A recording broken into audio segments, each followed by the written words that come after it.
Every 500 years, it seems God holds a giant rummage sale and shakes everything up. An observation I love from the late historian Phyllis Tickle. Now, you have your own understanding of God, I'm sure, but nevertheless, the point remains. Christianity, as the world's largest religion, has a habit of hanging steady for about half a millennium, but eventually, the walls start to heave, the cracks get bigger, and the dam begins to break. Are your feet wet? Mine are.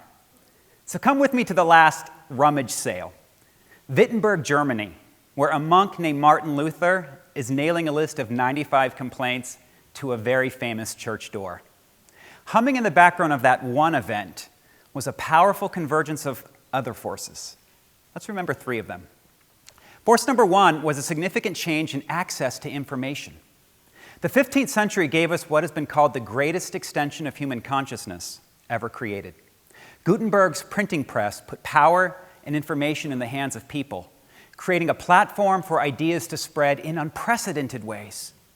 But it was also a platform for dissenting and competing ideas to spread, robbing the gatekeepers of their power. Force number 2 was a significant change in the relationship between science and religion. About that same time, a scientist named Copernicus came along and said, "You know, the Earth is not the big show at the center of the universe. The sun is," which at that time was contrary to the official position of the church. And the early seeds of doubt were planted. Was the church capable of being wrong? Suddenly, shockingly, yes. What else could the church be wrong about? And a tension began to emerge between science and religion. Force number 3 was a significant change in the way new technology was bringing the world closer together. In 1492, Columbus sailed the ocean, and he kept going all the way around to the New World. And there, for the first time, continents, cultures, worldviews, and religions that had remained conveniently segregated began crashing into one another. New navigational and transportation technology made the world a whole lot smaller. Now, to be clear, all of that was a terrible oversimplification of really complex reality. But suffice it to say, these and so many more pressure points eventually broke the dam that had been propping up religion and society as they had been for hundreds of years. But what emerged was a fantastic new world. Widespread literacy, the scientific revolution, the middle class, capitalism, and more. Remember with me the date we used to mark this Reformation, October 31st, 1517. Put another way, 500 years ago. And the wise and the learned among us are increasingly aware that in the 21st century, we're finding ourselves in the midst of similar rumblings, with many of these same pressure points converging again. Yes, around religion, but also systems, education, politics, tribes, technology, institutions, cultures, workforce, family dynamics, and more. And my guess is that you're starting to feel some of that pressure in your life. And I want to talk about that. But before we do, let's revisit those same 3 forces that so changed the world 500 years ago. 500 years later, force number 1, we're seeing again significant change in access to information. The age of Gutenberg has given way to the age of Google. Or as the indispensable prophet of our times, Thomas Friedman, put it, the age of acceleration, which is right where our exhausted selves are living right now. It used to take centuries for a new technology to change the world. Now it takes just a few years. You and I have lived through many of these in our lifetime. Remember that Uber hasn't celebrated its 10th birthday yet, and smartphone apps are only a decade old. However, the rate at which people and society can process or make sense of new technology hasn't kept pace, which is the cause for much of the exhaustion and anxiety we're feeling all around us. Force number 2 is we're seeing again significant tension in the relationship between science and religion. Also accelerating faster than we can process or make sense of, the ethical challenges that are demanding careful consideration. Artificial intelligence, biotech, cloning, gene editing, these represent tremendous possibility, but also tremendous moral and ethical ambiguity. Scientists now have the power to make the mosquito extinct if they wanted to. Talk about playing God. What do you do with that power? Much of what a previous generation thought to be supernatural is now observably natural. Asking, where is God in all of this? It's a perfectly reasonable question. Force number 3, we're seeing again ways in which new technology is bringing the world closer together. Our world is still shrinking, not by sailing ships, but by satellite and social media technology.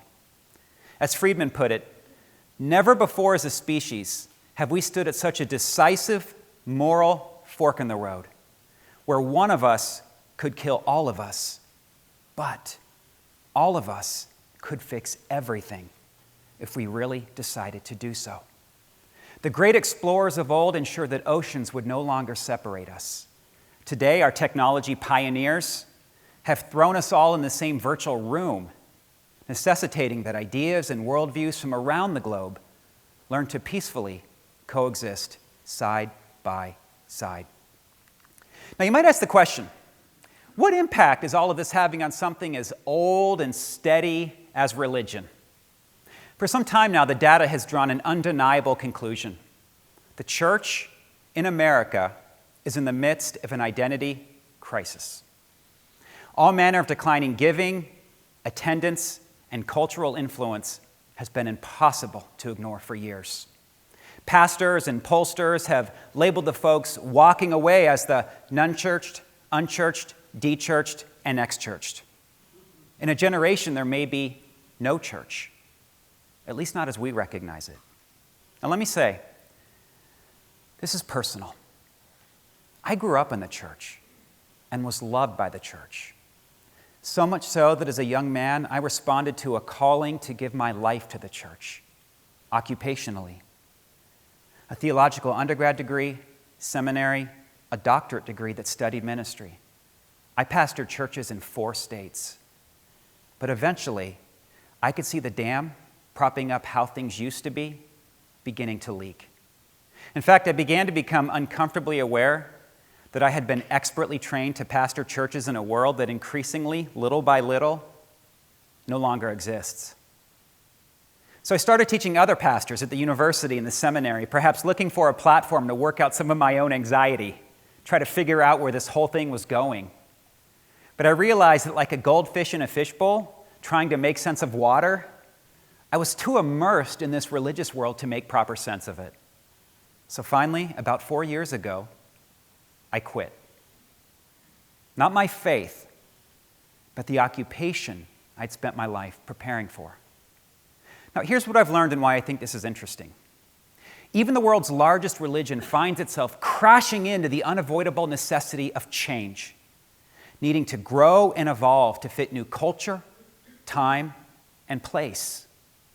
The semi-millennial tsunami bearing down upon the church is demanding yet again that we relearn new language in this post-Christian culture, new skills in this age of information, new ways of practicing hospitality and neighborliness in communities where increasingly we find ourselves to be a religious minority, and humbly admitting that Christianity doesn't have a monopoly on good ideas. And finally, learning new gifts that we have to give the world. Now, the potential in all of this is exciting, but it's also exhausting. In fact, if I had to put a name to the anxiety I can sense swirling all around me, I might call it stuck in between. Stuck in between the way things have been and the way things are becoming. I see us as a people with an extraordinary responsibility. We are the handoff generation. Whether by pure happenstance or divine fiat, we have been charged with shepherding humanity through this tumultuous, ambiguous time of transition. Now, let's be honest, living in between anything is difficult. You remember puberty, don't you? It's clumsy, it's uncertain. Living in between is also dangerous.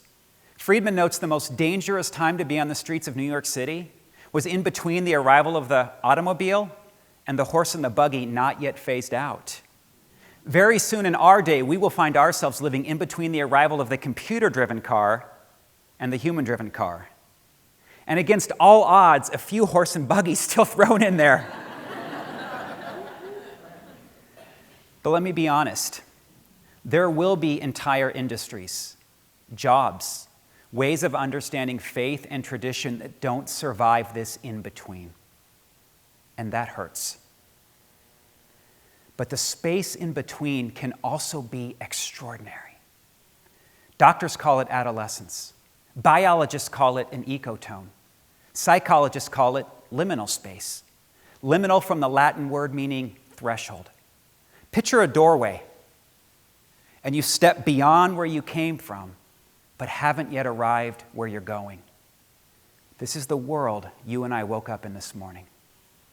Now, it's true, disorientation and anxiety are very real, common symptoms in liminal spaces.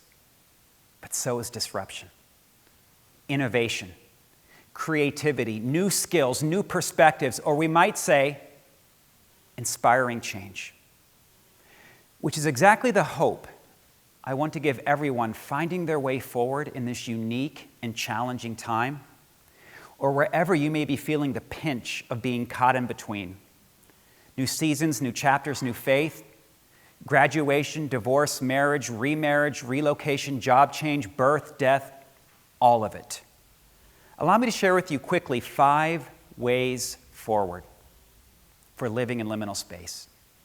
Number 1, confess the truth. The word confess simply means to say with. If you're feeling left behind, like you can't keep up in what feels like world-rending change, take heart. It's okay. You're not alone. We are right there with you. In fact, let's just confess that something dramatic and irresistible is happening to every part of our lives right now, and often at times it feels overwhelming. Number 2, never stop growing. Seth Godin once observed the reason it's difficult to learn something new is that it will change you into somebody who disagrees with the person you used to be. That is a profound insight, and it's true. People can outgrow relationships, religious institutions, jobs, loyalties, worldviews. In fact, the reason it's so difficult inviting and welcoming new ideas or new seasons of life is the pain of having to leave the old ones behind. But as difficult as this is to do, I hope you can look back on your life and see beliefs that you once held that today seem primitive, unhelpful, or even toxic. We all face the same temptation. Dig in and resist change, or we can learn new skills, new fluency, new gifts that we have to give the world. Number 3, become a specialist, not a generalist. In this age of information, there's simply too much information out there. No one can know anything about everything or everything about anything. Instead, become an expert in 1 or 2 areas and let your unique contributions shine. Number 4, hold on to what still fits.